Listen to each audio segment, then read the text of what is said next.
When I say Finland, what comes to your mind? The Northern Lights? Santa Claus? The sauna? Or even Nokia? What about Finnish food?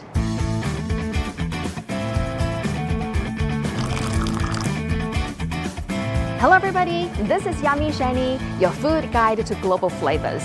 And today, a special guest is taking me to the only Finnish restaurant in Beijing and show us the taste of Finland. Let's go!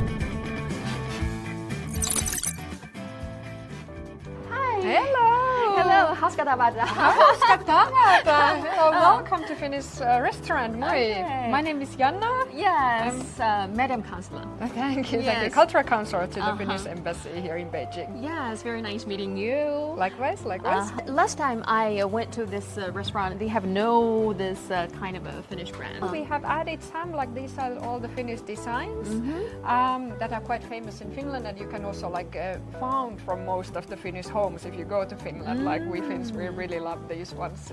Yeah. And then of course the Moomin. Moomin ones, Yeah. yes, those are Very adorable. something that everyone in Finland from a very small age to very high age. Yeah, and this cup looks very Finnish style, right? Oh yes, that is a wooden cup that many Finns use when they go hiking outdoors. They might bring one of these because they don't break easily.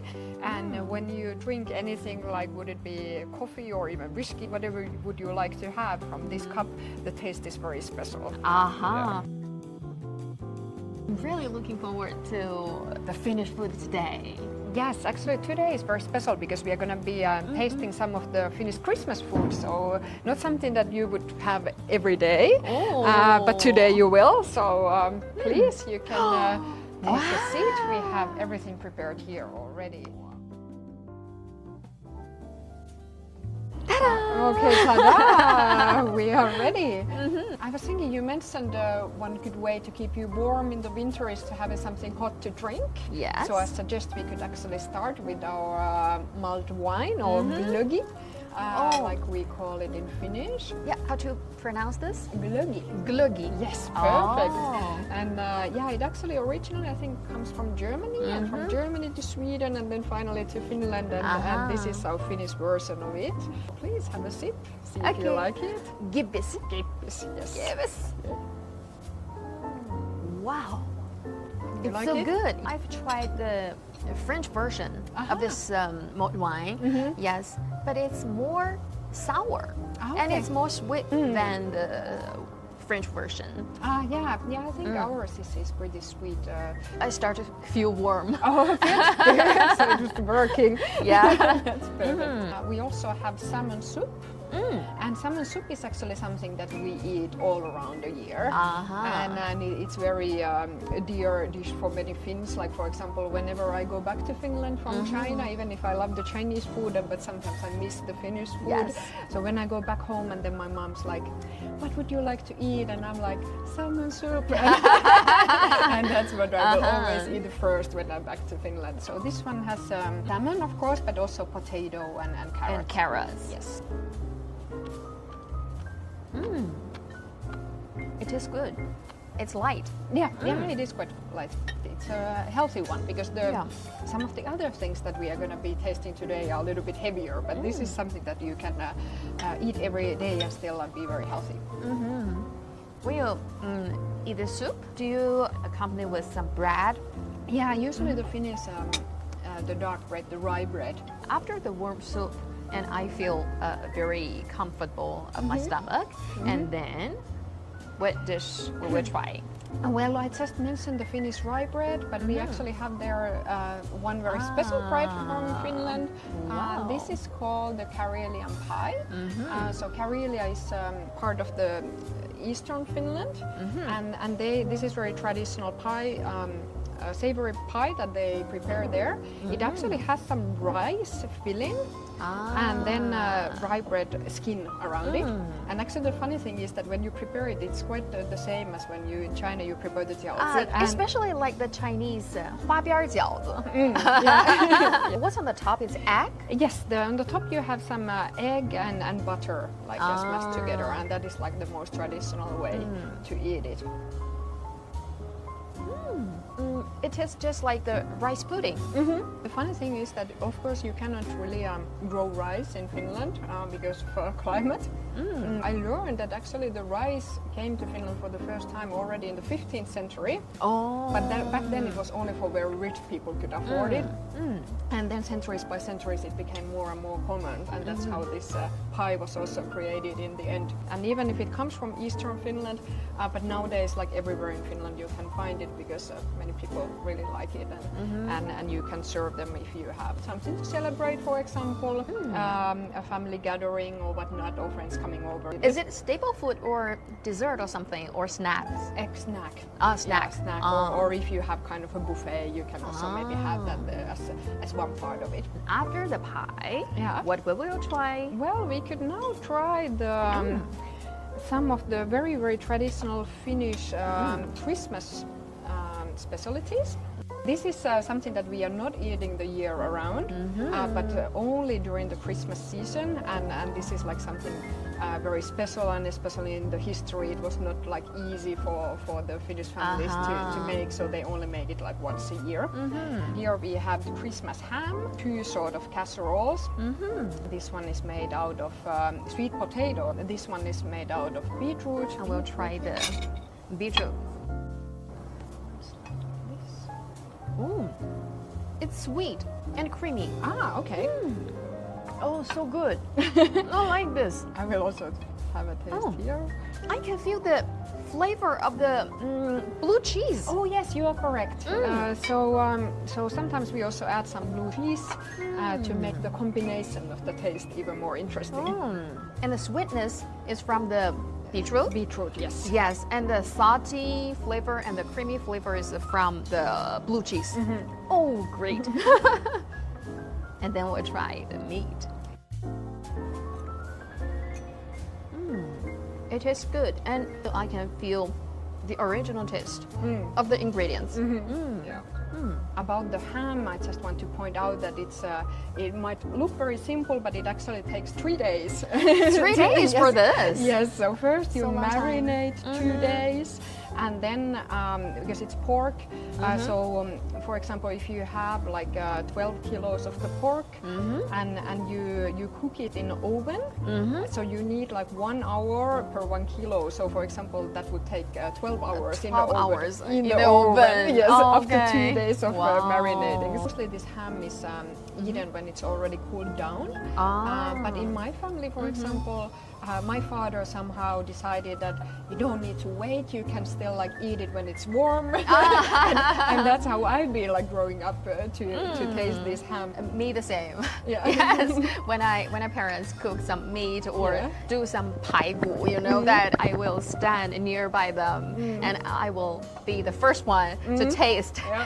Did you try the sweet potato casserole yet? Not yet. Yeah, because I also learned today that this is actually a specialty to this restaurant. That they found out that this is something that Chinese customers also like very much, and then also the Finns, we appreciate it. You know, the sweet potato, 烤地瓜, is one of the must-eat food for Chinese people, especially who live in the north part of of China. Yeah. I find it good as well. When we're talking about the Christmas in Finland, we have to talk about Santa Claus, right? Of course. Yeah, of course we believe that the Santa Claus comes from Finland, and he has his special village in the northern part of Finland, and Lapland. Lapland, yes, in the capital of Lapland. That's where the Santa Claus lives. Actually, he even visited China this year. This year. Yes, I saw him. Yes, I'm very excited. Yes, a very, very nice guy, and gives hugs. Did you remember the first time you found out Santa?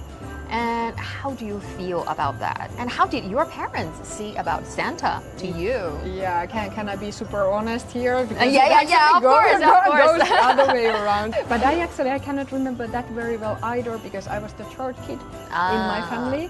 So I think maybe my older siblings, they already let me know quite early on. So when I was 6 years old or something, I already knew, okay, it's fairy tale. but we still wait for him. In Finland, we actually have this tradition tradition of Christmas sauna as well. So we go to sauna during the Christmas. So usually my parents would say, "Oh, the Santa visited while you were in sauna. Look, their gifts are here." Like, okay. And now, if your children ask you about the Santa, is Santa real? And how do you answer them? That's a very, very difficult question that I have not completely faced yet. But my son, who's 6 years old, he's asking me some very tricky questions. Like, he has seen many different kind of Santas, and he's asking like, "Mom, how come this Santa has a very big beard and that one had a little bit smaller one?" And then I said, "Maybe it's the one who lives in Rovaniemi that has the big one." And then he's like, "Oh, I see. So now he thinks there's a few Santas living in different places, and that explains why they don't completely look the same." But yeah, I think if he one day asks me if Santa is real, then I think I will tell him the truth when he's ready. Yes. But however, Santa and Christmas and New Year bring us a chance to celebrate, right?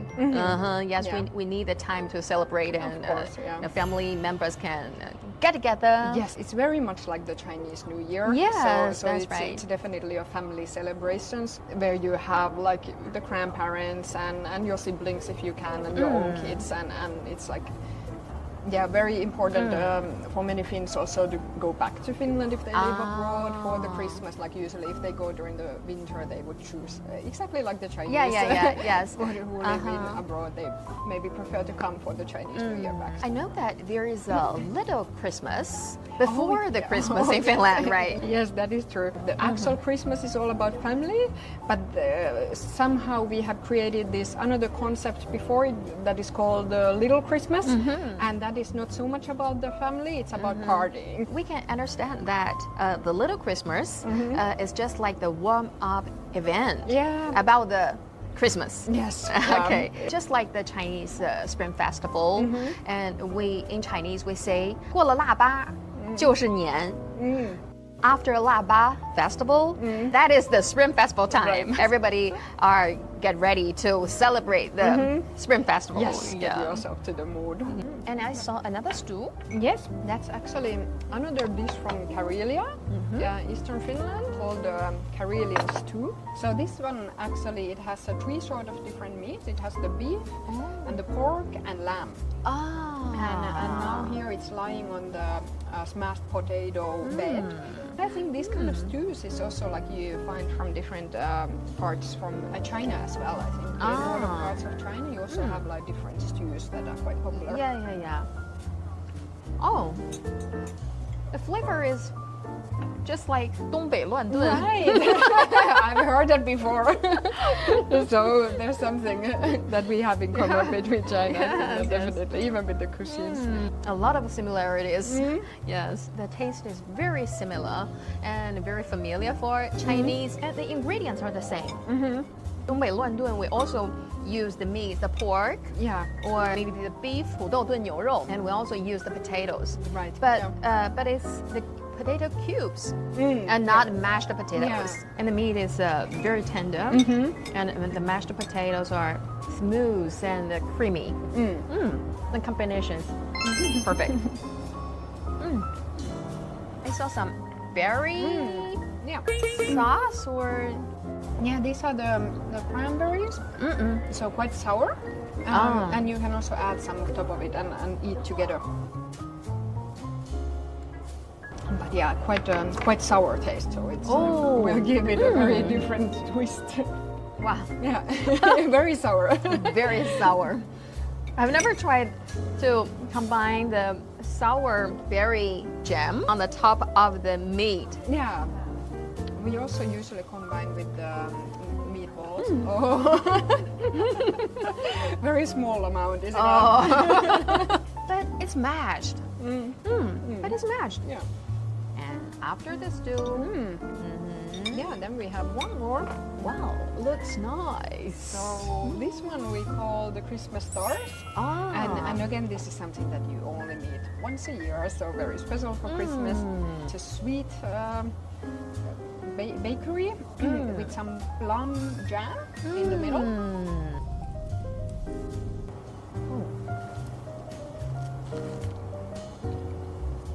It's very fluffy. Yeah. Oh, it's so good. And I like the gem in the middle. You know, recently I bought a book. It's wrote about Finland. The name of the book is Sisu, the art of Finnish courage. Yeah. Okay. I read the book and I the first time know the word sisu. Could you explain the sisu to the audience? Well, sisu to us Finns it means that you don't give up, even if it looks like that maybe it would be time to give up already. But because of that sisu, you still strive forward and still give it a try. And usually it pays off. That then you get the outcome that you wanted because you did that one final push to get yourself there. So yeah, we don't easily give up when we have something in our mind. It's national spirit, right? Yes, yeah, it's Where comes the sisu? from the climate, I would say, because it's not very easy in Finland. Like if you look at the history, like all those cold winters, if you didn't have that spirit, like how would you survive?